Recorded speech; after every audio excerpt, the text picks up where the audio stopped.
বর্তমান বয়স কত? 21 বছর। 21 বছর, আচ্ছা ঠিক আছে। 21 বছরের ছেলে আসছে। মূলত এই পাশটা একটু বেশি বড়, এই পাশটা কম। তবে এই পাশটাতে এই যে চাকা গ্ল্যান্ড, এটাকে গ্ল্যান্ড টিস্যু বলে। আর এই পাশে বেশি, এই পাশটায় কম।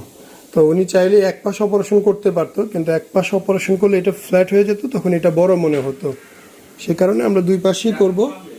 দুই পাশ করলে আশা করি ভালো একটা রেজাল্ট, ভালো একটা অবস্থায় আসবে। তো ভালো, অল্প বয়সী করে ফেলা উচিত। এই সমস্যা নিয়ে আসলে লাইফ ক্যারি করা যায় না। এখন কি ইউনিভার্সিটি ভর্তি হয়েছে না ইন্টারমিডিয়েট?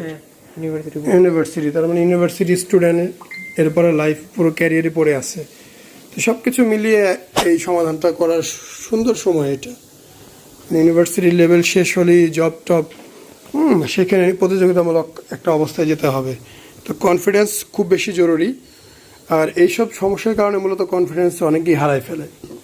আমরা অনেক ইউনিভার্সিটি স্টুডেন্ট অপারেশন করছি, অনেক, দুই একজন না, অনেক।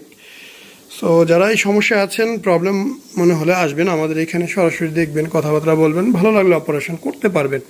তবে অপারেশন বাধ্যতামূলক নয়, করতে হবে এমন কিছু না। তবে গাইনোকমাস্টিয়া জিম করে বা কোনোভাবেই অপারেশনের বিকল্প কোনো রাস্তা নেই। আপনার নর্মাল বডি ফ্যাট যদি হয়, সেক্ষেত্রে আপনি জিম টিম করে মোটামুটি ফিট অবস্থায় আসতে পারবেন। তবে আমি অনেক সময় দেখেছি যে সারা জীবন তার জিম কন্টিনিউ করা যায় না। আপনি গ্রেড 1 থেকে জিম করে ওটাকে হালকা করে ফেলার চেষ্টা করতেছেন, বাট যখন জিম ছাড়ছেন আরও দ্বিগুণ বড় হয়ে যাচ্ছে। এরকম কিন্তু অনেক অ্যাভেলেবেল আমরা দেখি। সো সিদ্ধান্ত আপনার, কে কী করবেন বুঝে শুনে করবেন। খুবই ভালো হয়েছে। হ্যাঁ, তোমার এখন করণীয় হচ্ছে হাত উপরে না তোলা, বুকে হাত দিয়ে না চাপা, ঠিক আছে? আমাদের হাতের জীবাণু কিন্তু এখানে যেতে পারে। ওকে, কোনো ডাউট থাকলে, কোনো কিছু না বুঝলে ডিরেক্টলি আমাকে প্রশ্ন করবে, আমি বলে বুঝাই দেবো। হ্যাঁ, আননেসেসারি এমন কিছু করো না যেটা তোমার জন্য ক্ষতিকারক, আমাদের জন্য কষ্টের কারণ হয়ে দাঁড়ায়।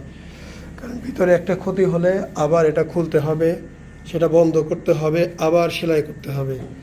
আমাদের কষ্ট ওটা বড় ব্যাপার না, কিন্তু তোমার যে কষ্ট হবে সেটা কিন্তু অনেক বড় কষ্ট। সো অবশ্যই আমাদের নিয়ম নীতি মেনে চলো। কি বের হয়েছে তোমাকে আমি দেখাইলাম, তাই না? তো এখানে সব তো দৃশ্যমান, অদৃশ্য কোনো কিছু না, নিজেই আইডিয়া করা যায়, যেহেতু দৃশ্যমান চোখে দেখা জিনিস। সো অবশ্যই নিয়মটা মেনে আগাতে হবে। আমরা যেটা বলি একটু মাথায় রাখতে হবে। অপারেশন হয়েছে, অপারেশন তার প্রতিদিন হয় না, তাই না? মানুষের তো জীবনে একবার দুইবার হয়। সো মনের মধ্যে প্রশ্ন থাকবে, হাজারো চিন্তা আসবে, আসাটা অতি স্বাভাবিক। এখানে চিন্তা আসাটা অস্বাভাবিক কিছু না। কিন্তু আমরা যেহেতু এটা নিয়ে প্রতিদিন কাজ করতেছি, ইভেন আজকে থেকে না, 2012 থেকে। সো সেক্ষেত্রে আমরা তো এই জিনিসটা ভবিষ্যৎ কিছুটা হলে আইডিয়া করতে পারি। ভবিষ্যৎ সর্বদাই অনিশ্চিত, তবে একটা আইডিয়া করা যায়। তো অবশ্যই আমাদের গাইডলাইনগুলো মানতে হবে। আশা করি কোনো সমস্যা হবে না। এরপরে যদি কখনো কোনো ইস্যু হয়, আমরা আসি অলওয়েজ। হ্যাঁ, জাস্ট আমাদের কথাগুলো মানতে হবে। এই একটা কাজ আমাদের পুরো টিম করলো, কত সুন্দরভাবে করলো। হ্যাঁ, ঠান্ডা মাথায় কাজ করলো, ইজি ওয়েতে কাজ শেষ। কিন্তু এটাকে জটিল হবে তখনই যদি কোনো সমস্যা হয় ভিতরে। আসসালামু আলাইকুম, মোহাম্মদ শাকিল হোসেন বলছি। 2017 সাল থেকে আমরা গাইনোকমাস্টিয়া নিয়ে নিয়মিত কাজ করছি এবং ভিডিও প্রকাশ করছি। এই চ্যানেলে যারা নতুন এসেছেন, আপনাদের কাছে অনুরোধ থাকবে আমাদের এই চ্যানেলটি আপনারা ভালোবাসা দিবেন এবং সাবস্ক্রাইব করবেন। এবং যারা অলরেডি সাবস্ক্রাইব করেছেন তাদেরকে অসংখ্য ধন্যবাদ। আপনারা কমেন্টের মাধ্যমে আপনাদের মতামত জানাবেন। ধন্যবাদ।